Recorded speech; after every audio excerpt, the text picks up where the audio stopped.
a seething, roaring, stinking mass of hair and muscle, sprinting and bounding towards us, which is Ed on a night out, I think.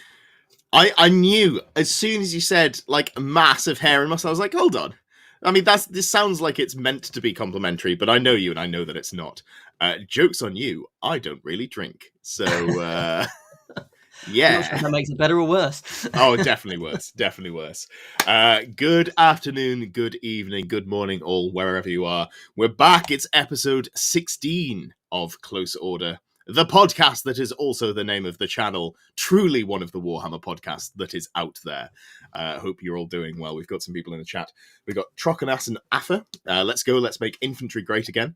Infantry are currently great, but as Snoozy said in the roundup, if you watched it yesterday, we all wished for Infantry to be good, and then the monkey's paw curled, and now we've got Royal Host. So thanks, whoever thought that one up.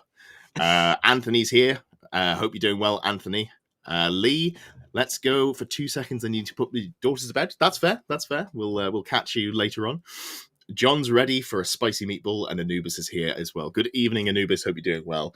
Pairings have gone up for round 4 of S-Bot. Who you paired into? I haven't even looked at them. I just know that I'm playing into a very spicy Errant's Bretonian list. I say very spicy. There are 20 knights in one unit, and I haven't looked any closer than that. So I was like, huh, cool. Don't know how I'm going to deal with that, but sure. That's going to be interesting. Hey, hope you're doing well, Richie. We've got Dowie After Dark here as well. Your one-stop shop for everything dwarves and or other things. Red Panda. Lovely stuff. Okay, so we are here to... in fact, before we get into it, how have you been? Have you been doing any hobby since the last time we spoke? Before the Saffron Slam? Well, the last time we spoke, Ed, was before the Saffron Slam. So Saffron Slam has officially happened. It was an event that occurred. It wasn't like that festival in California that everyone bought tickets for but never actually happened. This actually happened. Wasn't that years ago? That was years ago. It's an old reference. I was like, yeah. It still checks out. Your reference game is on point. Yes, so there I was playing my Atari. You're always referencing old TV shows, so I thought I'd reference old current affairs, which are no longer current. It's probably true. I just don't remember doing it. And I normally just sit here blankly, stare at you because I don't watch much TV. Neither do I. All right, cool. Well, excellent stuff. We've got Existence. Good to see you, Existence. Winslow says, good afternoon, Chance. Pleasure as always. Oh, the pleasure's all ours. Thank you for asking so many great podcast questions. If you are a channel member and you want to ask some podcast questions, there is a members VIP section in the Discord you may have already seen, but go and put some questions in there if you want to hear them answered. We've got Daniel Taylor, morning from Mexico. Good morning, Daniel. Hope you're doing well. And I don't think we've missed anyone there. So how did the event go for you? How did the Saffron Slam go? Because did you play 3 games? I did end up playing. So we had a drop, which meant we ended up with an odd number. Fortunately, Ed, who won the first one, was sick on the morning of, so had to drop out last minute, which meant his opponents got stuck with me instead. But I mean, as an event, it was the second RTT that we've run here in Essex. So I've been keeping them quite simple one-day events just to get that community going, get people coming to play the game. This event, everything needed to be built and based, but didn't have to be painted, which will be the last time we do that, I think, because actually we sold it out and the vast majority of lists were fully painted and ready to go. Not mine. Not yours. I decided last minute to play something silly. That was the reason. No, definitely. It was a cool list as well. I enjoyed watching it. And yeah, took on lots of feedback from the first event. So deployment maps were tweaked, missions weren't the ones straight out of the book. We put a few tweaks and twists into the missions. Obviously kept using the cool and interesting Saffron Slam terrain, just for a few extra rules into the terrain as well to make it a bit more of a laugh. And the general vibe of these events is to be slightly more on the relaxed end of the competitive scale. So we want new people to come along and have a good time. Indeed, we had probably half the event had never been to an Old World tournament before. So this was their first ever experience of competitive old world play, and I think fundamentally they all had a really, really good time. So yeah, great success. With three exceptions, your opponents. My opponents. No, they all had a good time. They promised me they had a good time, although I guess they're contractually obliged to say that. Round 2, I came over and had a chat to your opponent, and he looked dead both on the inside and the outside. Poor fucker had played... I can't remember if I think it was Tomb Kings round 1 that he had to play into your vampire counts round 2. I was like, oh, never mind, mate. You know, you'll get something different round 3. Round 3, paired into fucking Tomb Kings again. Just played triple undead. Yeah, poor guy. But luckily, the rest of the community took pity on him and voted his army as their favourite army of the week, of the day. So he did walk home with a nice prize, and he did comment that he would be coming back as long as he doesn't have to play me again. So that's fine. Because actually, what I tend to do when I'm running my 40k events, if I have to be the ringer, I'll just run my Imperial Knights, which anyone that plays 40k, they're just a bit crap at the moment. And I'll always make sure that whoever plays me is guaranteed a win. They'll just score the number of points that they score, and that's the kind of level of win they get. And so what it always means is that I end up playing into the bottom table, so that fundamentally me being involved in the tournament doesn't have any kind of outcome on the podium or anything like that by the end of the event. But what it does mean for Old World, where I've only got one army, and it's actually turned out to be quite a good army, it means the players at the bottom end up getting paired into me. And I'm not yet at the point, I said it in the first one, I think potentially probably by February time when we run our next one, I will be there. I'm not yet at the point where I'm confident enough to turn around to those players who are at the bottom and say, would you like a more kind of coaching focused game rather than we just play?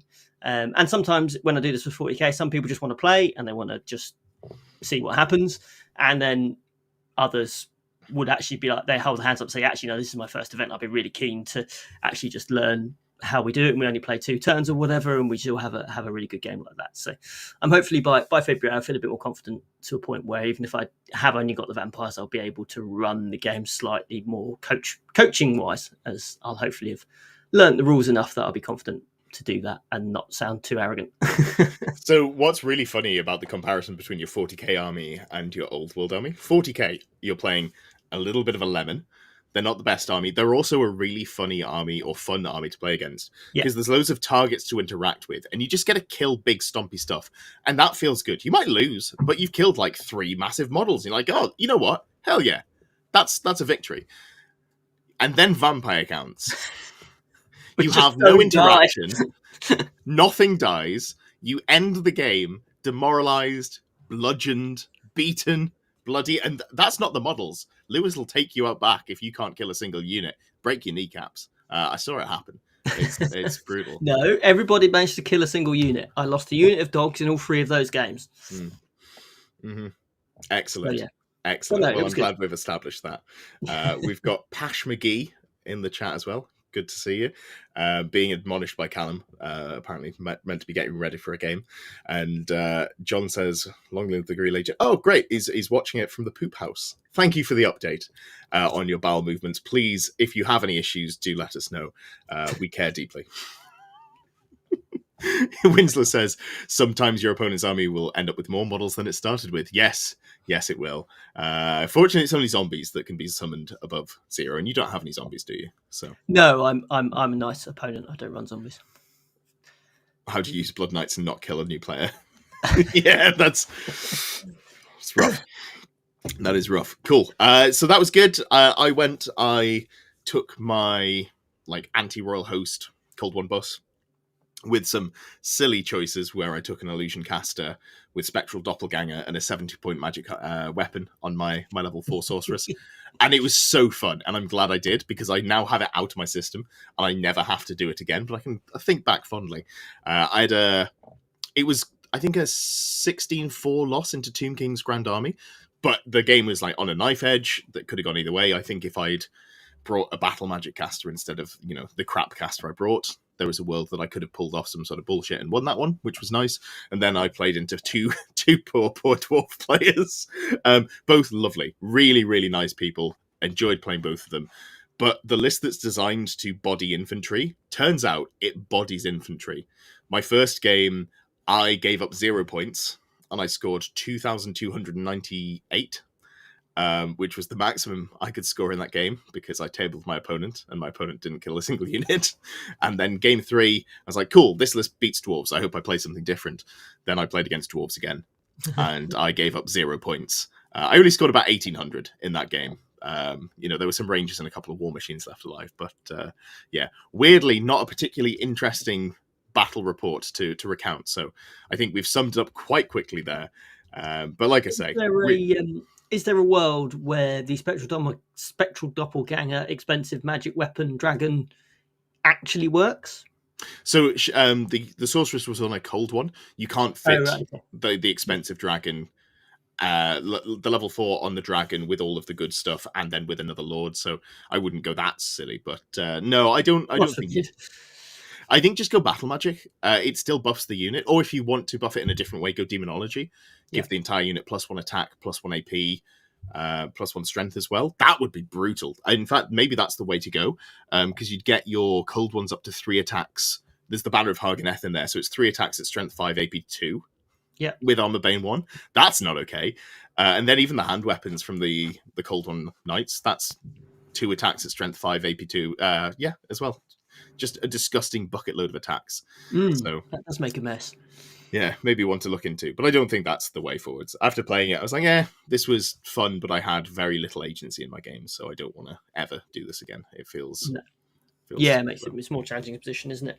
But yeah, I mean, overall, fundamentally, it was a really, really good day. I think everyone had lots of nice comments, lots of emails afterwards of people saying they had a really good time. They're looking forward to the next one. So I'm hoping that's a good sign. Next one is end of February, 22nd, 23rd of Feb, 2025. That will be a 2-day GT, so we're going up to full scale events. So I need to come up with 2 new fancy missions as well.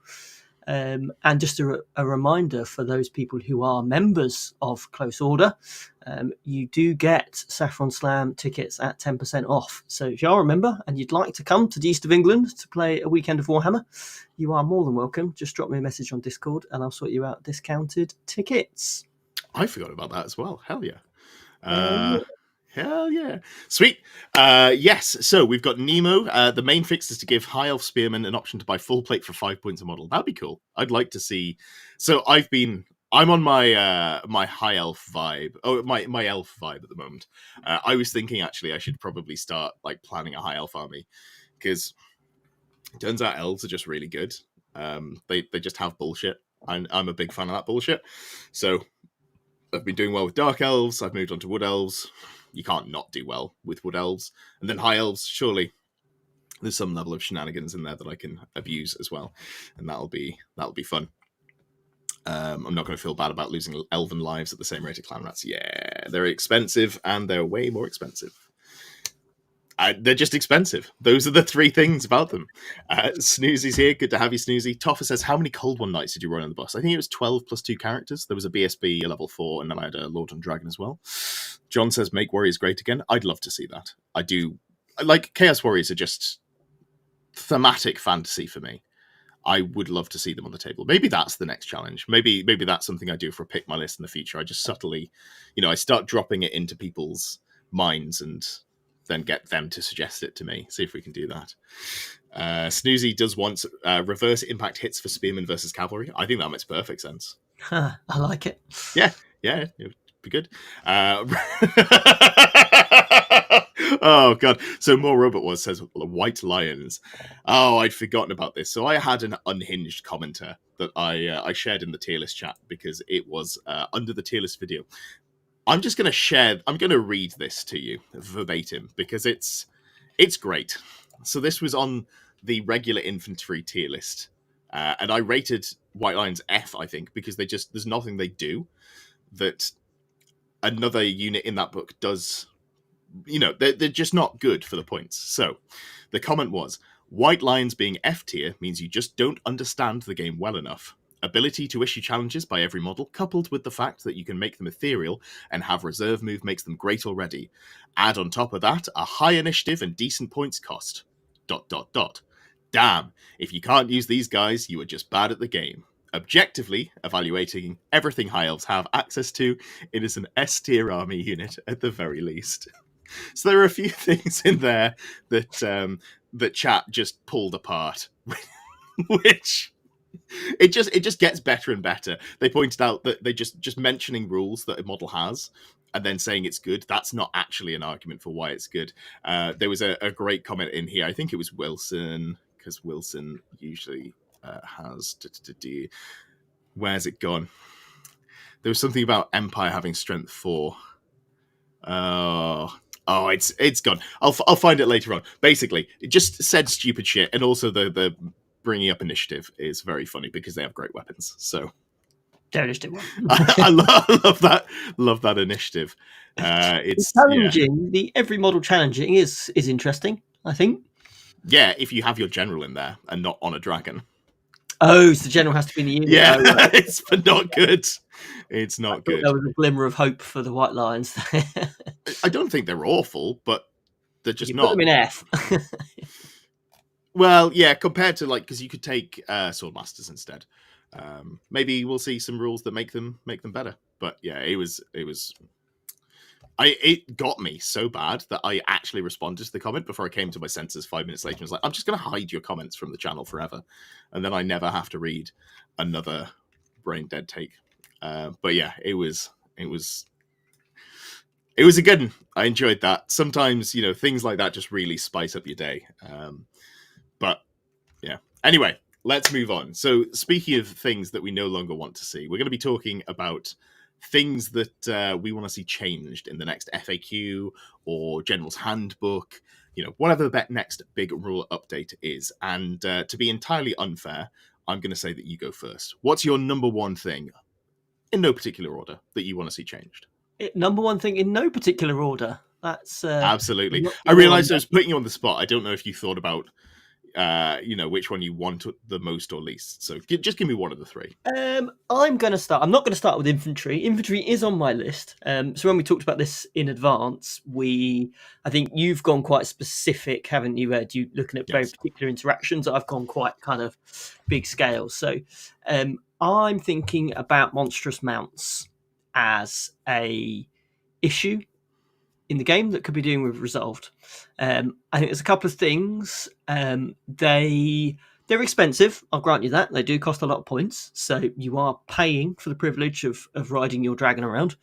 But there's a couple of things that I think that do make them incredibly strong. First one being that defensive items you purchase for your character broadly apply to the mount. So this has always been my number one complaint about Games Workshop. They don't understand how to do maths. If I put a triple save on something that has +2 toughness or +3 toughness, and then also +6 wounds over the base model, that shouldn't cost 20 points. Yeah, that regen should be more expensive. 100%. So I think any time we're looking at putting defensive armor, it's Talisman of Protection or one of the Tomb King's armor, that Armor of Ages thing, like all those kind of items there, I think they're really strong in and of themselves. And actually you stick them on a normal character on foot, they're going to have a good benefit.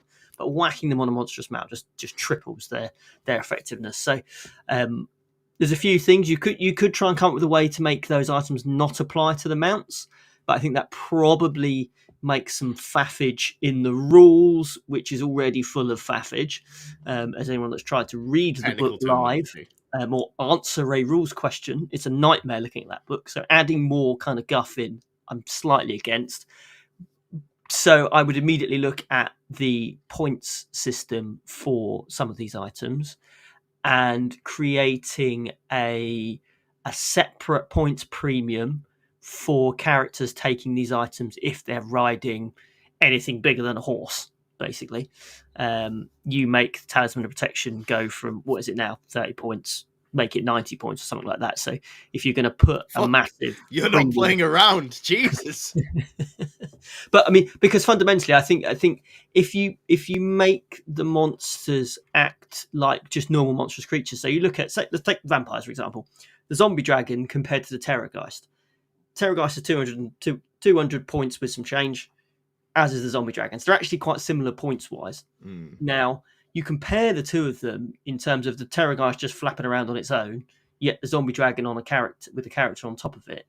The difference in resilience is off the scale. The Terrorgeist just dies to a cannon or two, whereas a zombie dragon can just get hit by cannons all day, every day, and it will not care.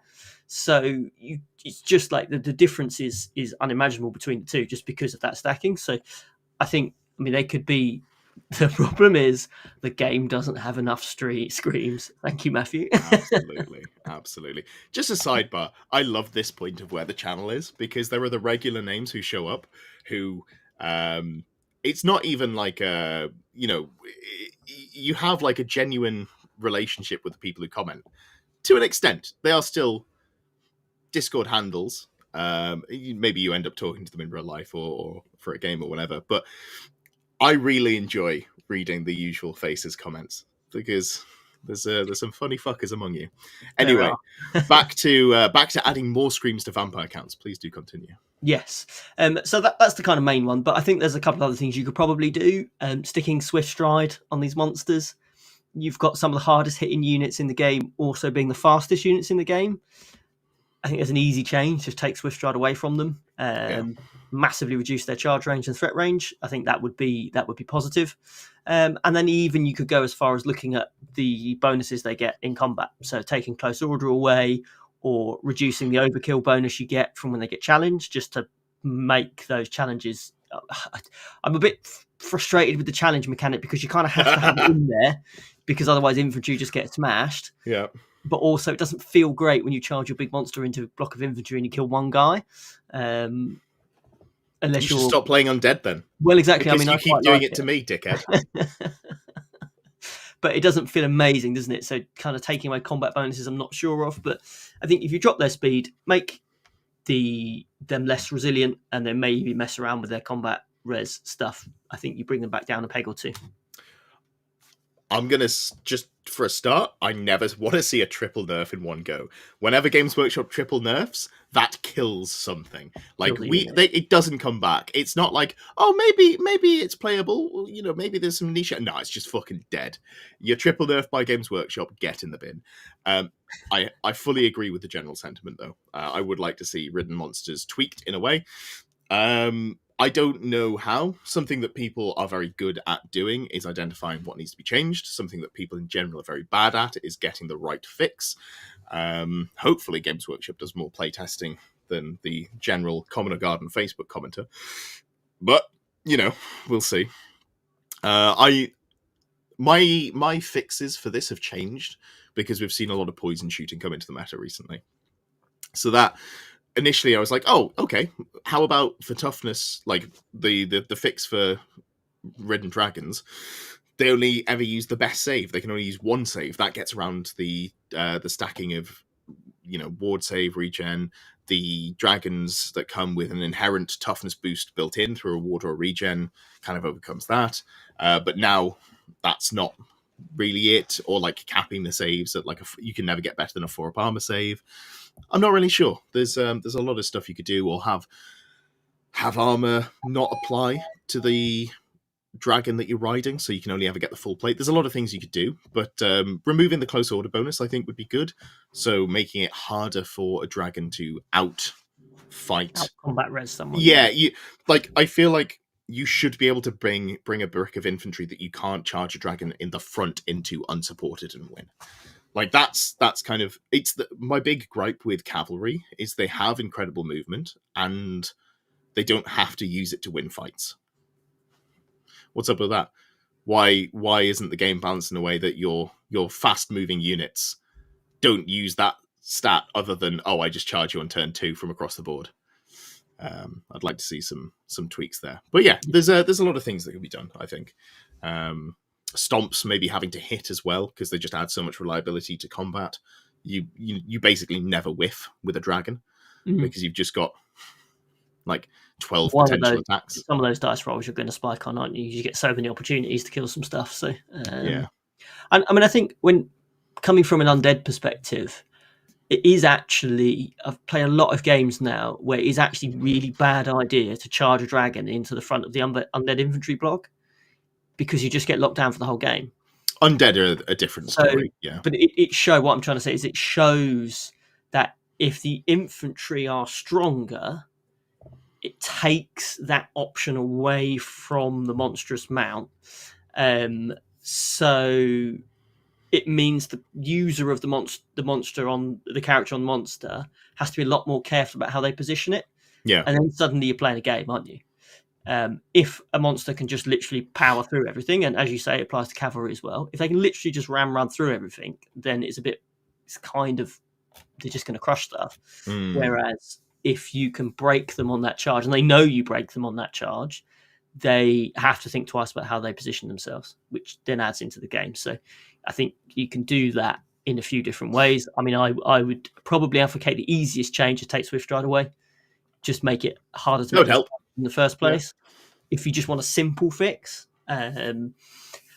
and then hope that buffs to infantry make it so that it's more difficult for that monster when it does get in to do the damage it needs to do or survive in the way it needs to survive. And then you don't have to play around points or anything like that. You can keep your resilient dragon, but actually if it's a lot slower and the things it's charging are a lot tougher, is it as good? And then you kind of potentially, you redouble nerf there really to dragon, and the infantry got stronger and it's a bit slower. So yeah, lots of different things to play around with, but taking a percentage off the survivability and flexibility of ridden monsters, I think, especially dragons. It's basically dragons, because like carnosaurs are good for lizard men, but they're not really good. They're just fine. They're a wyvern that can't fly, that always has to overrun, and that just sucks. Like, not a big fan of that. So dragons, number one, super fair. Let's upset the opposite group of people, and that's the poison shooting menace.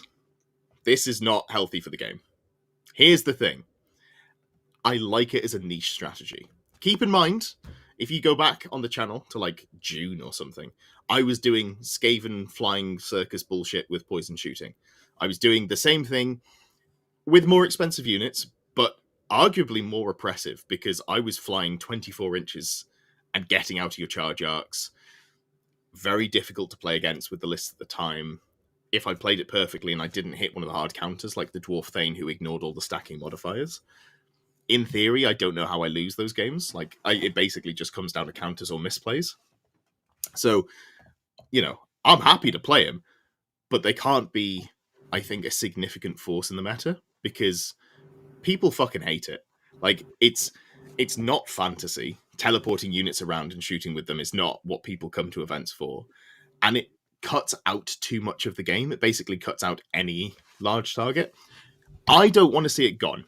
I want to see it like taken to a moderate level. And one of the easy ways to do that is, well, fix teleport mystical pathways. It shouldn't be as strong as it is in a rank and flank game. Like, a lot of the things we're going to say are, mobility's too good. We should probably get a handle on that so people actually have to play the game instead of avoiding people. Do you know, I play avoidance lists. Like, I want it gone. It's bullshit. It's not fun to play against. I'm going to do it because it's strong, but I was literally writing a side note there, Ed, in addition to what the notes I've got for the rest of this, is in capital letters, crazy movement breaks the game, ? It does. Yeah. We've already talked about swift striding dragons and 24-inch moving poison shooting. This is, and we're going to talk about things that we love about the old world as well. Something that I've always loved about the game is having that kind of technical experience around movement, positioning, and maneuvering your forces in a way that gets you an advantage. And actually, fundamentally, if you take some of these kind of edge cases out that are a bit too common at the moment, the game has nailed that. When you're playing infantry versus infantry, you've got a monster or two on each side, it still feels like you're being rewarded for that movement skill, you're rewarded for that positional play, and you're rewarded for planning kind of steps ahead. So anything that goes into the game that reduces the need for you to think about your positioning, reduces the need for you to worry about ending up in the wrong place in 2 turns' time, takes away that level of kind of technical play, which means you end up in situations where units win games rather than players winning games, if you know what I mean. Yeah. Just to tack onto that, Existence says no 360-degree charge at all then. Absolutely. Get them out. I'm a big stag enjoyer. I love me that lord that isn't going to die and then does bullshit 360-degree charges. Is it good for the game? No. Let's get rid of it. Like, there's a difference between being willing to play things and thinking that they should be in the game. I'd like to see a lot of that sort of top end movement abuse, I guess you could call it, removed. But just to sort of like round out this point, because I don't think there's all that much to say on it. I just like to see unit sizes capped. It will also deal with other bullshit, but I don't want to see them go too low. I haven't tested this, but like in my head, 50 or 60, maybe that's too high, but I'd probably start there. That seems pretty reasonable. You still get to do fun things. If you're taking a unit of 50, poison shots, you still get to do good damage to the targets that you want to put it into. But it's not your whole strategy, it's just part of the strategy. And I think that's a lot healthier for the game than just having, my whole strategy is to do this. Yeah. And again, like, I'm playing bullshit lists. This is not a judgment against the people who are doing it. I just don't think this is how I want to see the game continue. Because I think it's very much like a Brohammer style list from 40k 8th edition, where you just go, so unless I specifically play certain lists, I just don't really get to interact with you as long as you don't mess up somehow or miscast a spell. So that's not a great feeling to have to play against. Dave says I'm feeling pretty judged right now.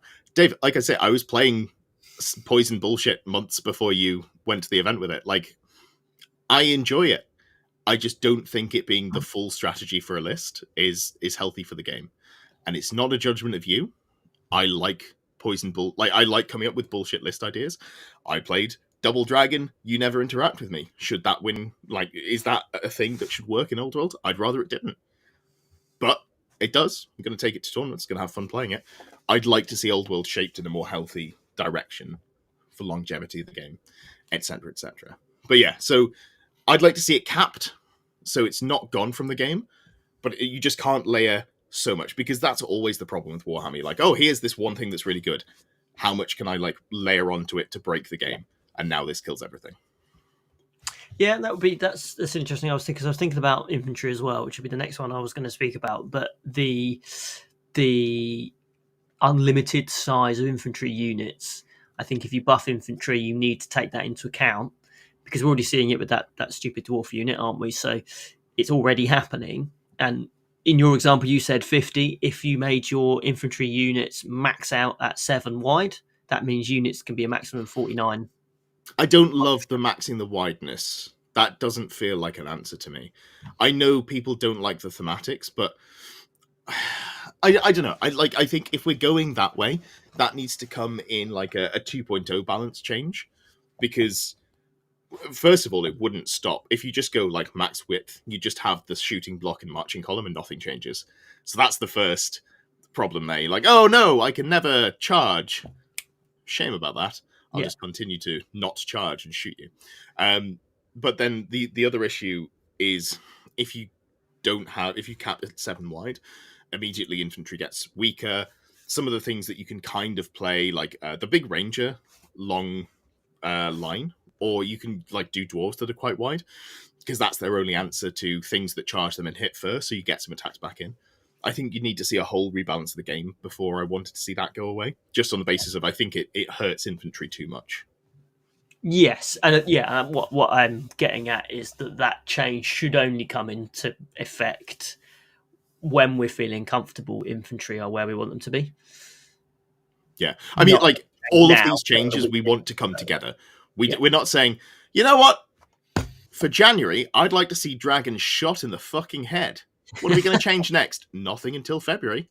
That would be nues buenos. We don't want to see that. But yeah, so infantry. You got anything more to add to infantry? We've seen some people in chat saying additional combat rares, like maybe go to a 3rd rank for +1, maybe get +1 for outnumbering the enemy, spears giving more initiative, and another person looking for reverse impact hits for cavalry charging them. Like, there's a lot of stuff kind of been thrown around for infantry. Definitely. And I think they're all very sensible changes. They're all things I've got listed here. I think greater rank bonuses will help. Anything that helps combat res will be useful. Potentially try and get yourself to a point where you're evening out with the max overkill if you want to, and you can play the challenge game and still draw fights. But fundamentally, a lot of the issues, I think, come around with the fact that actually very rarely do you get to fight with your infantry models. Unless you are doing stupid units that are 150 models wide, you are Slight hyperbole there. you are struggling to actually make any attacks with your infantry unit because you lose 4 or 5 on the charge to even another infantry unit, and then you maybe get one guy to fight back, and then you effectively stood there with this block of 200 points of models that aren't doing anything other than combat res, and looking cool. Yeah. So you want, I would want to see a change made that would allow infantry to fight either after they're dead or fight in a way that allows them to fight more. So fighting 2 ranks, something like that. I'm always conscious that it was called Step Up, wasn't it, in 8th edition, where infantry just fought regardless. I think that creates issues in and of itself, in that if you were to charge an infantry unit with something, take the elf example, for example, they're going to have higher initiative, they're going to fight first, but in some cases not particularly resilient. So if you just charge elves into a unit that can just fight, they don't really care because they'll just rip your elf unit apart. Because actually they're always going to get a chance to fight. It doesn't matter, you're going faster. So then you disincentivize to take units that are fast and fragile, which I think is a good kind of combination of stats to have in the game. Yeah.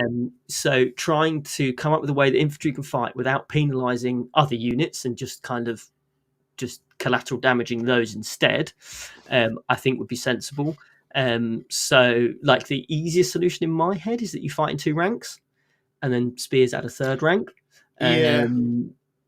Or you could play around with infantry models being able to fight unless, say, your opponent is over double your initiative or something like that. So if your initiative only is 1 or 2 higher, you still get to fight unless they double your initiative, in which case you don't get to fight. I feel like we're just going to get some bullshit Death Stars if this is... Well, this is where then the other change comes in, that I think we should then, if you're going to make infantry a lot better, you don't want to swing it completely other way and come up with these massive Death Stars that just aren't particularly fun either. And then that's when you bring in a limit on the width of the infantry unit, which then obviously limits. I don't think typically Death Stars were 10 or 12 models wide. I think if we look at previous editions, they probably were 5 to 7 wide, and it's not necessarily about the frontage. I think, and I don't know the answer to this problem, but the solution I want is that a big ranked up unit of infantry should win a combat, even if it gets charged from something like cavalry, in the front. Yeah. If a unit that has high mobility is not using its mobility to outmaneuver the slow unit, that unit should lose. I don't really care how that works, unless, I don't want to see Step Up. I don't want to get into a point where we're just in these infantry slugfests where nothing really happens because we just roll all our dice and then both units end up dying. There's probably a nice finesse answer to it. I don't know what it is, but if cavalry or a dragon charges the front of a unit, that unit should win. They don't even have to do any wounds. Like, maybe it's just on combat res. Maybe it's reverse impact hits, as people have been saying. I just think if you're charging the front of a big unit with combat res and ranks and banners, that unit should win the combat, even if they do pay for it in blood. I think that's where I come down. Yeah, get a bit more rock, paper, scissors with it, right? Just winning fights through combat res, I'm not sure is particularly fun in and of itself. So whilst I agree, because you could say actually you get combat res up to 4 ranks and 5 ranks if you're horde or something like that, and then you basically solve the combat res problem in the exact way that you say. You can frontal charge cavalry right in. You've got, if your infantry unit's big enough, it's just going to take the hits, lose a few models, and then win and kill the cavalry, which kind of gets you to the end point that you want to see, which I understand completely. That would, and fundamentally that would make infantry a lot more powerful. So you'd probably see more of them. Does it make them more fun to use? I'm not sure it does, because the bit that always frustrates me, and obviously I'm never expecting skeletons to do a lot, never even getting to roll the dice. So I think what we're missing is that if we move to this world where the infantry win combat against cavalry charging in the front, let's just say this is the situation we're in, people will just stop charging you in the front with cavalry. Yeah. And then you start getting that more dynamic game where they go, okay, infantry into infantry, where obviously both of you are going to end up rolling some more dice, because typically there's less attacks, yada yada. Or you're out positioned and you get caught in the flank, and your opponent's wrecked you there, but they've done it through generalship. Yeah. So I don't think we'd end up with loads of situations where the Dragon Princes charge the front of the Skeletons. The Skeletons don't get to fight, but they win, and the Dragon Princes run away, because anyone who plays like that will just then lose all their games. Mm-hmm. So I think it would be an adaptation. I'm also open to other suggestions. Like, it doesn't necessarily have to be combat res. It could be, like people have said, spears give you +3 initiative, or spears give you plus, like, strikes first. I think something that came to me there is magic. A lot of the buffs that would be good to buff infantry either don't exist or fall off at the end of the turn. If I want to play a big ranked up unit of infantry, but I don't want them to die to a charge, giving them +1 toughness and initiative from demonic vessel or vigor, whatever it is in demonology, that'd be pretty cool. But it falls off at the end of turn, so suddenly I don't have T5 Chaos Warriors that can take a charge, or T6 if you give them the Nurgle spell. Obviously, then we have to be careful not to go the other way, because there is some real issues where you just get these unkillable Death Stars again. Yeah. But yeah, I think we agree on the what we want. It's just the how we get there is maybe yeah. And like you either go down the point where infantry become really killy, and that has disadvantage, or you go down the point where infantry just are really difficult to charge, therefore it kind of achieves the same thing. I quite liked, I just saw a comment pop up actually, Noir Francois, which is a great name. Units should need to have a rank bonus of at least 1 to get the close order combat res bonus and to disrupt ranks. Interesting. So from your cavalry perspective, you would need 2 ranks of cavalry to disrupt them and to get the close order. And then you would lose that as your cavalry start to die, which I think is quite interesting, because obviously cavalry disrupting ranks is probably one of the reasons why that frontal charge, you could have an 85,000 rank bonus, but you just get charged in the front by cavalry and you don't get rank bonus anyway. You're big on the hyperbole today. What have you had for breakfast? 1 million Cocoa Puffs or something. Yeah, because that is very much counter to what you were saying, Ed, is that actually charging cavalry in the front of infantry units isn't tactically rewarding, therefore it shouldn't be gameplay rewarding either. And that makes sense, but actually the rules as they're written at the moment with first charge means that first hit from the cavalry, doesn't matter how good you make the infantry's combat res, if you're basing it off ranks, it's just going to disappear anyway. So then you kind of, if that stays as it is, you then do kind of need to make the infantry slightly more killy to get that to happen. And then you got into arguments about how that goes.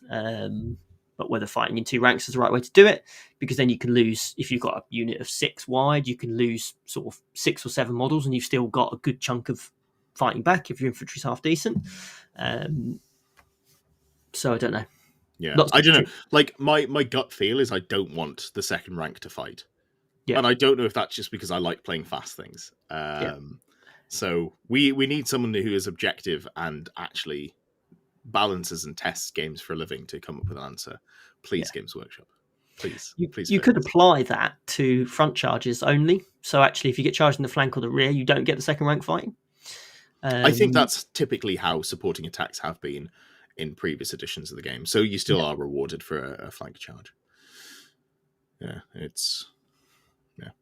cool. Well, before we move on to the next one, to do a quick YouTuber plug, there are 65 of you watching, but only 16 likes on the video. I would appreciate it if you all click the thumb, because that helps get this video seen by the YouTube algorithm and show it to more people and all the growth, etc., etc. Anyway, moving on. That was your second one. My second one, I'm just going to go, let's just get rid of the obvious bullshit. Falconhorn. That needs to be nerfed. Pillar of Fire. That needs to be nerfed. Like, just get rid of these niche things that are objectively terrible. Where do you want to start with this one? Yes, I mean, Falconhorn is a killer to some armies. And there's a few ways you go about fixing it. Points is a kind of a blunt instrument, but you could make it apply to your own models for a start. Sure. So if you can't take the Falconhorn and the Pegasus Knights in the same list, therefore it keeps its benefit. You could make it You probably could still, because they're still movement 8 skirmishers with all the other. They just don't have Oh, flying. and the Swift Stride, Yeah. yeah. I mean, Swift I don't Stride, hate that as a suggestion. no, but a Swift Stride in general should be for units that stride, not flap, as a general rule.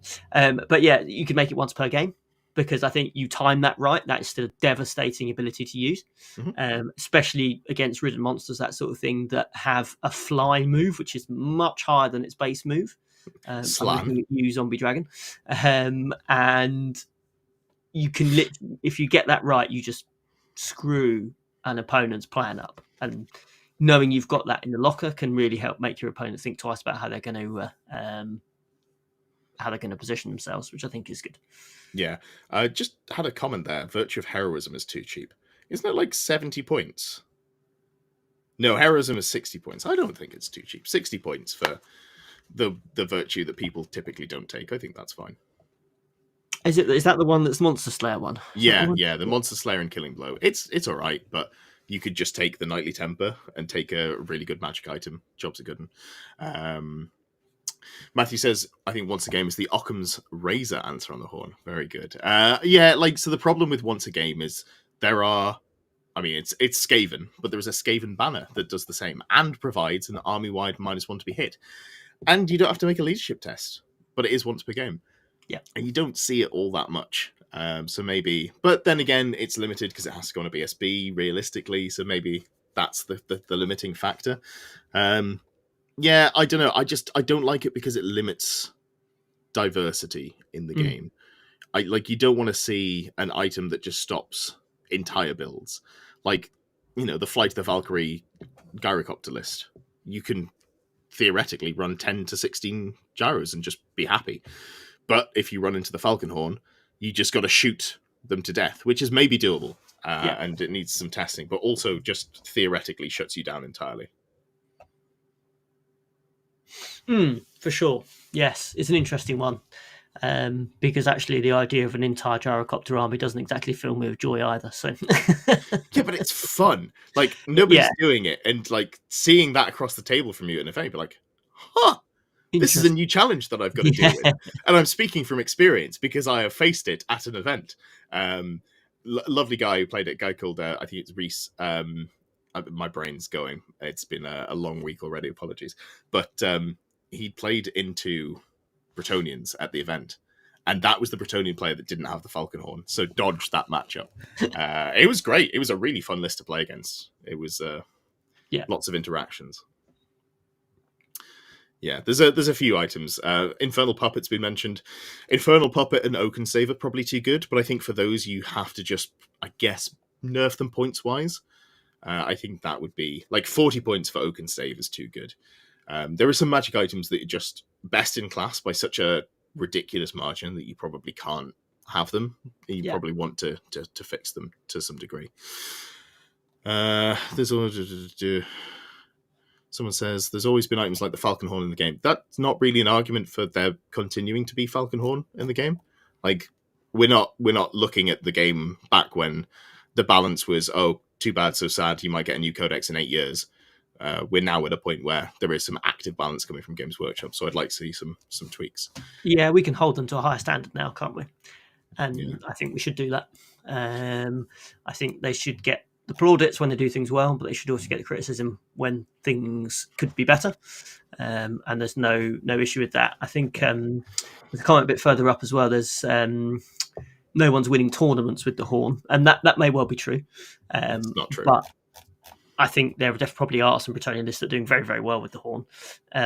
It's more, from my perspective at least, it's more how does that item or how does that interaction make you feel when you're playing against it. So having an item in the game which totally shuts down for 40 points or whatever it is, totally shuts down a number of armies in the experience. That's an item that needs looking at, regardless of whether it's winning tournaments or not. It could be on Lizardmen and doing nothing in terms of their win rate. But actually, fundamentally, if people playing into it are having less fun because that item existing, it should quite rightly be flagged by the community as a potential issue, whether they're balancing it in which direction. So I don't think it's necessarily about what makes you win tournaments, but also Yeah, for the health of the game, anything that is going to kill people's interest in events should probably be looked at.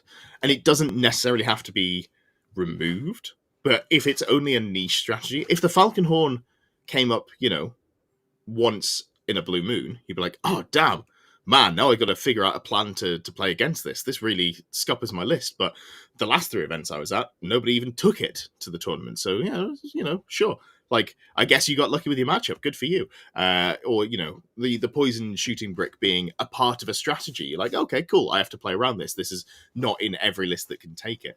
Yeah. The problem comes in when it's so good, it just becomes oppressive. And it's just something that you have to play around. But that warps the metagame in a way that's particularly unfun. And there's always going to be the best thing. But if they keep tweaking, we'll get new best things. So, that's good. Gives you a bit of rotation in the meta, so it keeps things fresh. But also, in theory, the armies get closer to that 50% win rate, which is the platonic ideal. Yeah, 100%. And I mean, I've got a lot of criticisms with 10th edition 40k, but one thing they have done well is we are probably in a meta at the moment in 40k where there is no the best thing. There are strong combinations in any particular codex, but fundamentally anything could turn up to an event and win it. And they did go the wrong way with 10th edition, though. I think so. The wider 10th edition is not where I want 40k to be, and that's fine. But from a game balance perspective, we are in a position where you could make the argument that there's not anything particularly broken in the game. No, but I think it's important without changing the game fundamentally. So it's like 10th edition, which has lots and lots of kind of competitive issues. But so 10th edition has become very soulless and bland, and that's made it easier to balance. So I don't want to see the game go that way. We don't play the most competitively balanced game there is. We're not out here playing chess or one of the smaller model games that is actually really well written. Like, we're not all here going and playing Ninth Age, which from what I've heard is quite well balanced, because we love Warhammer. We love the lore. The models are cool. It's just fun. It's also being the biggest game of its type helps. But, I'm fine with a game being not perfectly balanced. But I like it to be more balanced. That's what I want from the game. Just try and make it so every army can go to events. I'm not expecting to see Skaven winning, but I'd like to see Skaven going 3-2 and not have a fucking heart attack when I see that's going like, Jesus, what did they do? Did they get the bye for 5 rounds and still somehow lose 2 of them? What's going on? I would like to see lizard men. End of point.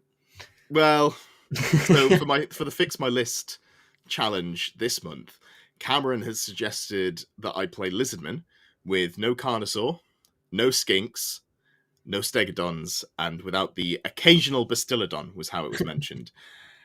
I'm really struggling to write lists. I need to message him, I think, and just be like, hey, can I put Stegs and Bastillodons in and just drop the Skinks and Carnosaurs? Because there are not very many units in that list that are good or worth playing. So, yeah. Anyway, moving on. People saying that chess is not balanced. Fine. You pick a game that's perfectly balanced 50-50 then, dickheads. Go on. Fill it in. I don't care. We're not all playing insert blank game here, where that game is perfectly balanced with a 49-51 win rate, because that's probably the best you're going to get on either side. There we go. Fucking hell. Anyway, please do continue. What's your next one? So I was going to come on to Magic next. Next broad concept to adjust. I think we are in a world where it could be argued that if you don't take a level 4 caster, there's a good chance your wizard is probably not going to do anything, unless it's very maneuverable, can stay out of dispel range, that sort of thing. Which I think is an issue. I would like to see lower level casters be viable. I think level 4 casters should be powerful, and because they are supposed to be the gods of magic or whatever they are in the book. So that's fine. But they're too strong at the moment, or lower level casters are too weak. I really like Old World's magic. I like that it's kind of scattered throughout. I was never a big fan of trying to calculate 28 million dice and working out what's going on and allocating pools here and there. It's just like a whole mini game that was just a bit of a faff. Never a fan of that. Casual. I know, right?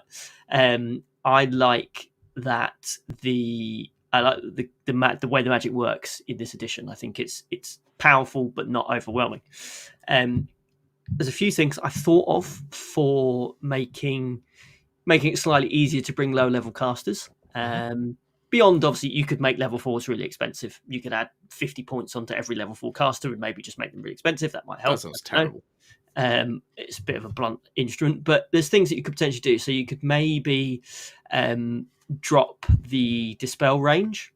So it's currently 24 inches on those level 4s. If you made them all 18 inches, gives you a little bit more play in your own deployment zone, and or gives you your low level casters play for longer in the game before the two armies come together.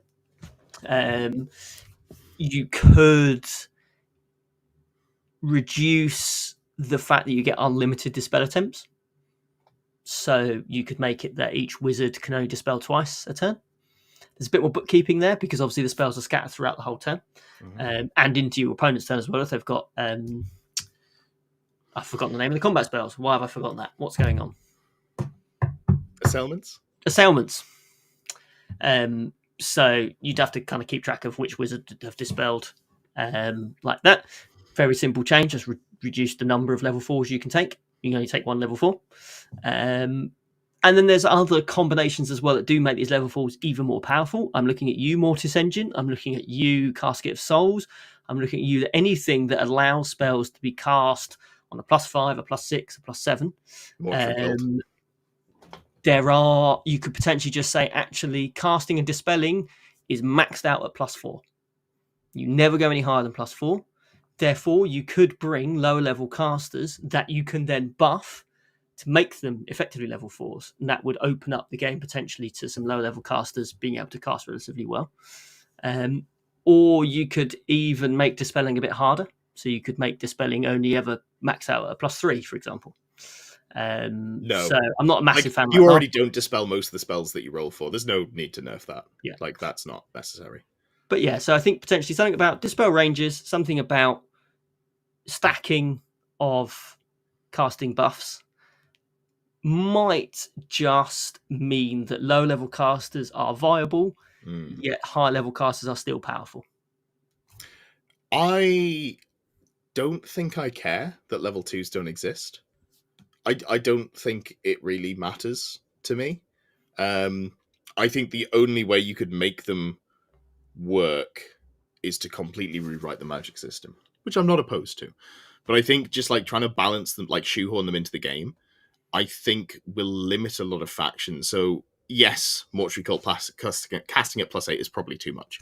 Yeah. But if you can't buff their casting at all past where they are, what's kind of the point of Mortuary Cult? I don't know if you need to institute some limit, or just maybe you say, okay, Mortuary Cult can only drain 1 or 2 wounds, cap it in there, make it so the Mortis Engine will only buff at +1, or maybe doesn't buff at all. Maybe it just gives other things. Casket of Souls, maybe that doesn't give a plus to casting. Maybe you limit the amount of things like that. But I think putting game-wide limits on things is typically... I don't like that as a design space, because you're less likely to see fun and creative builds, because everything's kind of just clamped down, and not everything that can buff is good.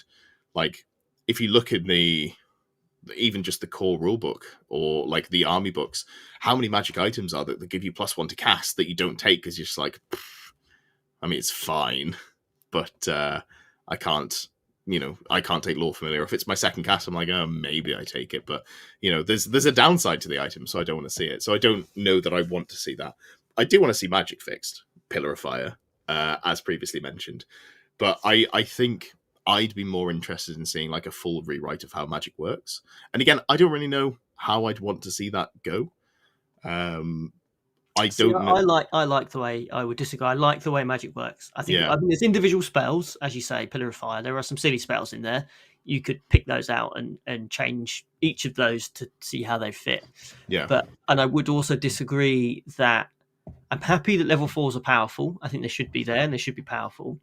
But the fact that it's effectively pointless to take any lower level caster if you're going to have any kind of aggressive play with that unit, it's just a bit like, if I look at, just going to vampires again, if I look at the low level necromancers, I look at the taking the vampire as a wizard, it's just a bit pointless. And that just takes away so much list variety. I don't think it does, Well, because it depends what you're aiming at, because you could just take all those casters. so they're never going to cast their they're spells. there for lower level games, right? That's the point of them. Like, how often do you take a hero level character that isn't a battle standard bearer, unless it has a specific job, like it unlocks something in your army list, so you take as attacks, or it's a BSB? When do you take a hero level fighty character? You generally don't, because what's the fucking point? They're relegated to the smaller games, and I think that's just the same for level 2s. And I think it's fine that when you're playing at the bigger size 2,000 point games, yes, a smaller level wizard is outclassed by a higher level one. And if you want to compete, like, I don't necessarily think that. Like, I think there are some fixes, like dwarves, for example, should a lord level runesmith, rune lord, I think it's called. That should be probably a level 3 dispel threat, or a level 4 even. So there are some tweaks that you could see there, but maybe the fixes we see better magic defense inherent, so that it's not so easy to get the spells off, as opposed to seeing level 2s as the problem, because they never get to cast their spells outside of like weird niche strategies. Yeah, it's interesting. I saw there was a comment a bit further up in the chat about having, this is Wooter D. I like the suggestions of wizards. It would involve, as you indicated, Ed, a bit of a rewrite on a lot of spells. Is that if they're level 1 or 2, they cast at +1. The level 3 or 4, they cast at +2. That cuts the gap down between the 4 casters. Sure. And I hadn't considered the Lord level combat characters that you mentioned. I think that's a really, really good point, in that why those characters also aren't seen very often. But I'd always be in favour of anything that opens up a list building to include more units. So, and in my opinion, the fact that you can't really take low level wizards beyond niche issues is a problem in the game, I think. I think we're both kind of coming at this from the wrong perspective, actually. And is it not just that there are too many points you can put into characters? Like, if you were capped at a lower points level, or if it was the old system where you could take at 2,000 points 1 lord and then like 3 or 4 hero level characters, at that point there's a meaningful choice between taking a level 4 or taking the Chaos Lord who can go on Dragon. Is that maybe the fix? We just see like a functional rewrite of the actual list building. Yeah, that might deal with it better, and then you can leave the casting system the same. Yeah, and I think that's probably a slightly more a slightly more subtle or a slightly more elegant way of fixing it than just whacking points on level 4s or whacking points on dragons. It's effectively doing the same thing, but doesn't then reduce what you can take in the rest of your army. So yeah, I think that would be sensible. Meaning that actually, if you're looking at trying to decide, if you have to make a decision, do I take a level 4 or a monstrous mount? Then I think they're a good choice there, because actually in a lot of cases getting those wizards into combat really shuts them down. So actually then it's a really meaningful choice. So yeah, then you are kind of, if you want to take a combat lord, you're forced to take lower level wizards, knowing that there's chances that they might get shut down. And then flip side, if you want to take your powerful wizard, you know you're going to miss out on some of the more powerful combat units. Makes it a choice. It does make it quite a binary choice. So does that flip it completely the other way? I don't know, but worth a try, isn't it? Yeah, Nemo says this would kill a bunch of armies. High elves would be out of the game, and Warriors of Chaos would dominate. Nothing we're suggesting is recommended as like the only change. Obviously, we're suggesting these as part of like a sweeping set of changes. I wouldn't be too concerned about the fact that some armies would be really good, because maybe, you're limited in other ways, or points, or something else there. So it's not a solo change. That's not going to kill the game because we've made a change to the character system. And I think if an army is only good based on its characters, then it probably needs a really solid rebalancing, because otherwise that's just incredibly bland. We do have Chris Mollison just became a member. Thank you very much, Chris. Appreciate that. Sorry, you were going to say something. Go ahead. No, I was going to say, but you just think about where you put your percentage of your characters. Even if you kept exactly the same as it is, instead of taking 50% characters, you take 33% characters. I'd rather see, I think, points. The old Lord and Hero system before points, because some always just have really cheap characters. Like, if you went to, let's say, 660, you could fit in a level 4 Lich Priest and a Tomb King Lord on Dragon reasonably kitted out. And that's probably not what you're looking for. Just like you're able to take both options because your army has cheap characters. Or like you could still run 4 or 5, probably not 5, like 3 or 4 level 4 goblin characters. That's probably not good. So just seeing it as like more, and then we don't have to see the stupid 0 to 1s that they've put in the book as well, because those are so arbitrary and just don't make sense from army to army. Definitely. Lots of suggestions coming in the chat on this one. This one has been quite the discussion. I'm just literally reading through them now. There's lots of people talking about all different ways that we could do this. Yeah. Suggest Games Workshop have got some playtesting to do. Matthew says, isn't the flip side, if you don't do it by points, you'll get a lot more characters in elite armies? You'd have a points cap and a model cap. So you're not just going, we're going to do whatever. But I think the actual having a Lord cap is more important than a specific points value. Obviously, you put a points value in there as well. But you don't want to make it so we get around the issue by having cheap characters that can fit multiple things in. Yeah. Yeah. Definitely. Cool. My third one, and Ors did mention it in chat, but I didn't say anything out loud because I was going to get to it. Skirmishers. Rewrite skirmishers. They just don't work. Yeah. I don't think I even need to make like much about it. Just the rules are stupid. Just rewrite it. Just make it clear. There's like no explanation for how many things work. I don't think there's even really do we know what skirmishers are when they're charged? Once they stop being skirmishers and they're ranked up, I can't remember off the top of my head. It's been a while since I dove into the skirmish rules, but they're just dumb. Basically, rewrite skirmishers. There's my cop out. That's my one. Anything that you want to add to the joy of skirmish? Yeah, I mean, it comes back to the note I added to my list. Crazy movement breaks the game? ? They get round all of the movement restrictions, and fundamentally they should, because they are moving slightly differently. But the minute you do that, you've got to be really, really careful, or they become incredibly strong. A couple of things that I thought just off the top of my head, so you could potentially have them not block line of sight for shooting, take away some of those units that just kind of stand in front, get in the way. You could have them have more leadership effect on the rest of the army. I think there's a few rules around them not causing panic and stuff like that. It's like they should cause panic potentially in the same way. You could even go as far as giving them a facing. There's a lot of kind of technical questions about how you kind of do that, but if you just have them have a facing, so they don't have 360-degree line of sight, basically, so they face in a direction and that's their line of sight, would allow a little bit more play around them. How you sort that out, I'm not entirely sure. You'd have to pick a facing, I guess, and have that last for a certain amount of time. Or you could limit the number of skirmish units you have in your army. So you go back to list building. So actually, you need to take a properly ranked up infantry unit for every skirmish unit you take. So I hate that. You've seen my list design. Yeah, no, skirmishes are just bullshit. Again, just another thing that should be capped or like made less of a dominant strategy, I would say, because it's just not really the Warhammer fantasy. Nemo says cap skirmishes to max 10 models per unit and cannot charge ever. I'm assuming that's satire, because otherwise, what? I'm gonna go with that being a joke, because otherwise. Are you okay, hun? One. In some historic games, skirmishers auto-destroyed in combat versus close order. Laughs in skeleton.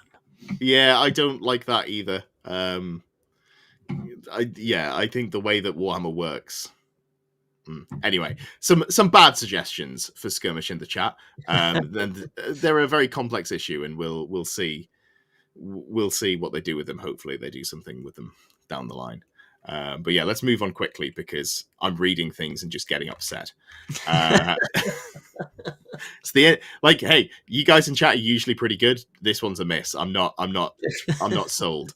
So we're going to move on to podcast viewer questions. And if you are a member of the channel and you are able to post in the VOP section with the Close Order podcast questions, now is your last chance to get a question in because we're going to answer the questions and then we're going to wrap up. First of all, Ed, we didn't say what we loved about Old World. You promised me that we were going to say some nice. I got fucking bamboozled by people in chat. Like, blew my fucking mind. All right, give me one thing that you love about the Old World.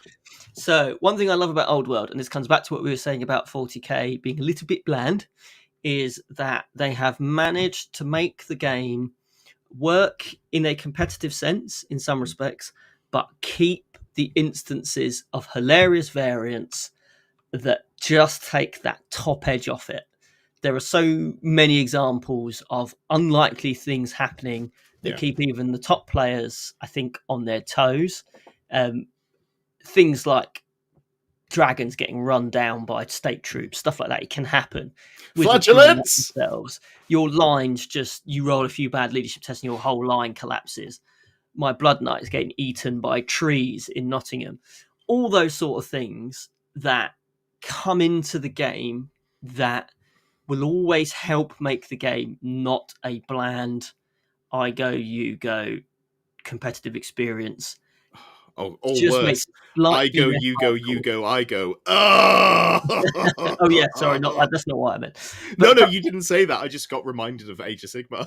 Yeah, but fundamentally, sometimes your soldiers just aren't going to do what you ask them to do, and making sure you go into your games with the right attitude towards that potentially happening, I think makes Old World such a great laugh to play. Yeah. So much fun, so much interaction going on that actually everything we're talking about is kind of irrelevant in some respects, because even if they change nothing, I could go to an event knowing I'm going to have 5 brilliant games of Old World.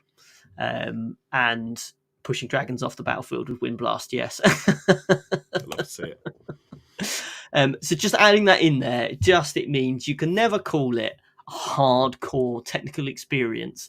It just has that just enough variance there that something stupid might happen, and that's what makes it brilliant, as far as I can tell.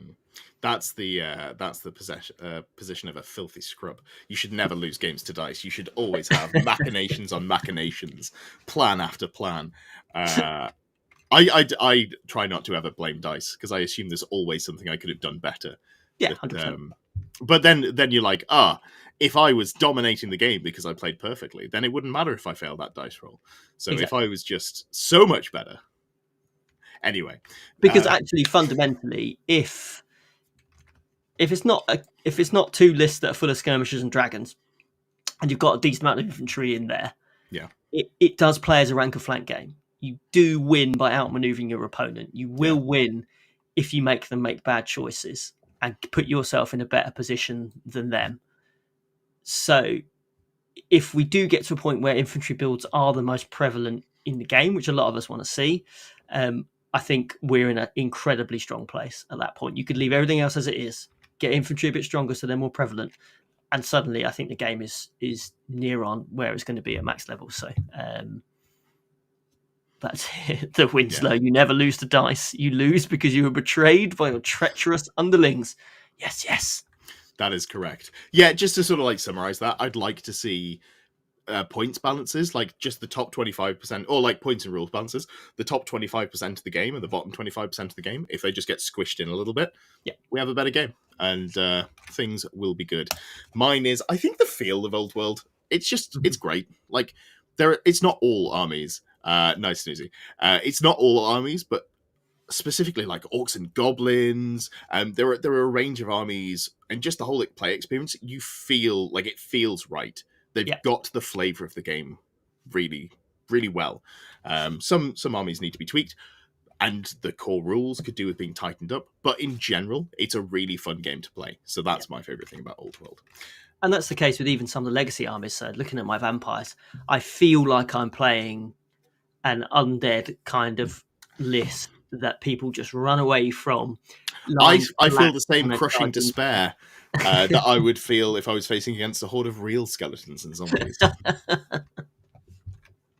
Yes, we are going to move on to some Close Order podcast questions.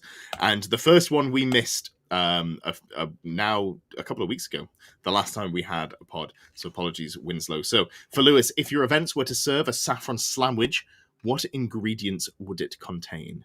Okay, so I thought about this in great depth. We're going to start proper doorstep granary bread, like the thick, chunky stuff. We're not none of this kind of shit thin slice stuff. It's proper bread. Okay. Then we're layering on butter that's got to be at least an inch thick. Proper butter. An inch thick? Do you understand how thick an inch is? All right. No, I'm joking. Of course. A thick spread of butter, we'll say. A decent spread, a decent helping. We're then going in. We're going to introduce some cheese now because we need more dairy in this sandwich. And my favourite is caramelized onion cheddar because I think I'm posh, but I'm not actually. That's top notch. Then we're going to go back to some classic pickle in the sandwich as well. And so hold on. No. Stop. Whoa, You've gone for a caramelized onion cheddar. Yeah. Sure. And then also a chutney. Hell yes, baby. All right, go ahead. Fine. Putting that in, and not we're going as well. I've been very specific. I've been paid by Branston to say buy their new small chunk pickle because it just goes into sandwiches a bit better. No, they're not sponsoring us. You can't do a product plug if they're not giving us money. Other pickles are available. And then we're going in with a rocket and tomato salad in there as well. Just all that in. Another big bit of doorstep bread. So big you can't get your mouth around it. That's what we want. All right. Cool. Great. I am obviously a vegetable, so there's no meat in there. So you are a vegetable. Meat eaters, do your thing. Not you are a vegetarian. You're just a vegetable. Oh, so sad.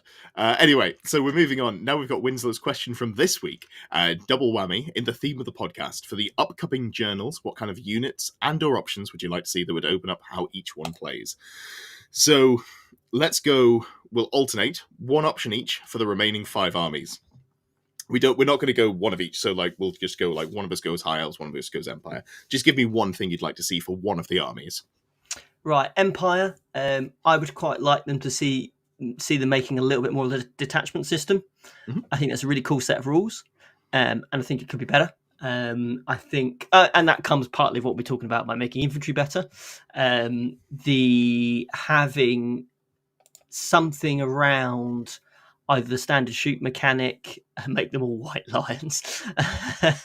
You may get your wish. Means those kind of blocks of detachments really genuinely operate in that kind of supporting system, and you're really rewarded for doing that. And having your state troop halberdiers supported by the crossbowmen and things like that make it genuinely really rewarding for running that style, because I think you then create probably an Empire infantry line, cannons behind, hellblasters behind, that sort of thing. But those infantry operate in little kind of groups of 3 units all across the line, which I think is all self-supporting each other. So I think ultimately, I don't think state troops are very good. Basically, that's not the take of the century.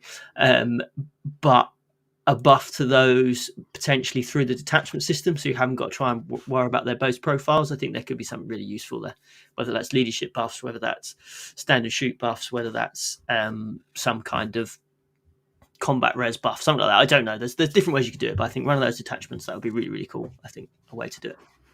Yeah, cool. So for Wood Elves, I just want to see Tree Spirit Army.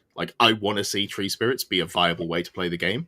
Obviously, it's very not Wood Elves the way Wood Elves are played at the moment, which is very evasive, but I just want to play a dumb stompy list. at my core, I'm a man who loves tankiness over all other things. This may confuse you, given that I've only played like fast skirmish bullshit, because it's just objectively better. But if you give me like a good to not okay, how good it is, tanky list, I will play that till the cows come home, and it'll make me real happy. Oh yeah. All right. Yeah. What's up for you? What else have we got left? We've got High Elves and Beastmen. what other Beastmen? I don't know a huge amount about either of them. I think from a High Elf perspective, it would be good to have the Dragon Lord guys, whatever they're called, Dragon Princes, something around that. I don't know how you do that without just giving them loads of dragons, which may not actually be fun to play against. But something around that kind of whole sect of the High Elf roster, because they're not actually on Ulthuan, are they? They are somewhere else in the old world. There's a whole conclave of dragon riding guys. Something around that would be really cool. Some kind of, maybe like some smaller dragons or things like that. I don't know. That'd be quite. Yeah, Drake Riders. A bit of the lore that's outside of the island and see what goes on there. Calidor, is that his name? Yeah. I don't know that's outside of. I can't remember. Yeah. Whatever it is. He flies on a dragon. He Calidor, the realm. You're meant to be the lore nerd. Oh god, I can't remember. I'm not very good at High Elf. We're going to move on before you embarrass yourself further. I can't believe you're doing this to me in front of all my friends. Beastmen. My friends too. Beastmen. We've got the full send list. I don't really care to see something that makes full send better. I want to see Beastmen have other ways to play, and I'd like to see, after just saying I don't want to see that, skirmishy bullshit, I want to see some sort of like evasive, ambushy, maneuverable, they're in the goddamn trees style Beastman list, where you want to ambush, you want to try and outmaneuver your opponent, instead of just going, I put my dragon ogres on the front line and I push them forwards. Your move, Mr. Bond. It's not a particularly engaging play style. That's what they've been testing with the Green Knight rules. They've gone, maybe we can make Beastmen come out of natural terrain. Oh, God, I forgot that the Green Knight existed. He should have been one of my fixes. You know what? If you just stop him from charging, the turn he comes out, he's immediately easy to deal with. Like, I still don't love having to put up with him, but he gets dropped pretty quickly from some lists. Well, he dies to combat res in the same way that a skeleton does. So fundamentally make it so that you get a chance to pivot and face him. And my S-Bot opponent has the Green Knight. Neat. Yay. All right. Cool. Yeah, so is that all the remaining armies? Empire, High Elves, Beastmen, and Wood Elves. I don't think we're missing anyone else, are we? I think that's it. Yeah, cool. And then we do have one more question from more Dark Elf content. I'm sure with the bigger issues the game has, slight point changes will take a backseat in this discussion. So what are the two most wrong points values? One high, one low. I have the answer for high, so I'm not going to... I gave you first pick for the last question, so I'm going to take first pick here. The most wrong points value is the Skaven Hell Pit Abomination. It is, I think, 230 points. If you look at the Nurgle Spawn, and 210 points, the Nurgle Spawn's like 170, and the Nurgle Spawn is +1 toughness, has a better armor save, in fact, has an armor save, has just better attacks, has more stomp attacks. It's just better in basically every way that matters. So that's the answer. The Hell Pit Abomination is about 50 to 60 points too expensive. Yep. What's the cheapest? The thing that's too cheap? Oh, I think it's too cheap. Oh shit! Yeah. The wrong way. I was going to go more expensive. All right, give me a more expensive. Well, I was going to use the opportunity to whinge about zombie dragons being the same price as all other dragons, even though they're much, much worse. They're not. Zombie dragons are like 215 points, and a normal dragon is like 270-ish. I end up using my dragon to go and chase war machines. I'm using 500 points of my army to go war machine chasing, and that's my personal choice, but it does make it rubbish. That's because you've put a bad unit in a list. Like, that's not my fault. It's not the points cost issue, it's the model. What have you done that for? Like, that's a you problem. All right. Knights should be 500 points each. Get a sensible answer. I think, like, just the cheap level 4s, So like being able to take a goblin level 4 that's like 160 points for a night goblin, which has like incredible Law of Mork access, so you've always got a great spell, and then you can take either the Warlore, which is pretty good just to roll into, or you can take Illusion. You can take 5 points more. You can get an Elementalism caster. That's a great cost. Low points or says, yeah, skeletons. So you can get bullshit like the Royal Host Death Star because you can just put that many models on the list. I think for me, it's the stupidly cheap level 4 casters. That's the thing that I dislike. What's yours? What's yours that's too cheap? I was going to go down the undead infantry route. I think they are, and it pains me to say it, but I can get 30 skeletons for not a lot of points, and there's not a lot of things that shift 30 skeletons currently in the game. Other infantry shift 30 skeletons quite happily, but you don't see them, meaning that Cold one bus. fundamentally most of the good stuff, like monsters, just bounce off them. And I could pay 150 points for a massive block of infantry that you can't really shift. And it does, and the fact you just keep bringing them back as well. So it's not 100; they're not 5 points a model. By the time you've bought 30 of them back over the game, they're actually only 2.5 points a model, and suddenly they're in a much stronger position. Yeah. Because with a couple of level 4 resurrectees, you're bringing back a minimum. What's the minimum? A minimum of 10 a turn. Great. So you're bringing back 50 points of your army every single turn as an absolute minimum, with 2 level 4s, so or 1 level 4 doing it twice. So all that undead. If you're going to get to a position where infantry are good or better, you might need to look at undead points in general in terms of infantry. I think we do just in general. Undead are pretty okay. And actually, they're a relatively easy unit to add points to. If you just add 1 point onto a skeleton, you add 20% to the cost, which actually is quite a lot, and then suddenly that unit is suddenly another 30 points more expensive. How many points are they? Are they 4 points a model? 5 zombies are 4. I don't know if I want to go up to 6 for them. I feel like the problem with 2,000 points is it's not enough granularity to have like half points or anything like that. Yeah. If we just cap unit size, then like nobody cares about having to deal with 30 skeletons realistically, or whatever it is. I don't know that points for the infantry is maybe the option. Like, because it would just feel bad to have expensive shit infantry. Yeah. I don't know that I want to go down that route. Yeah. Right. I think, yeah. Good night.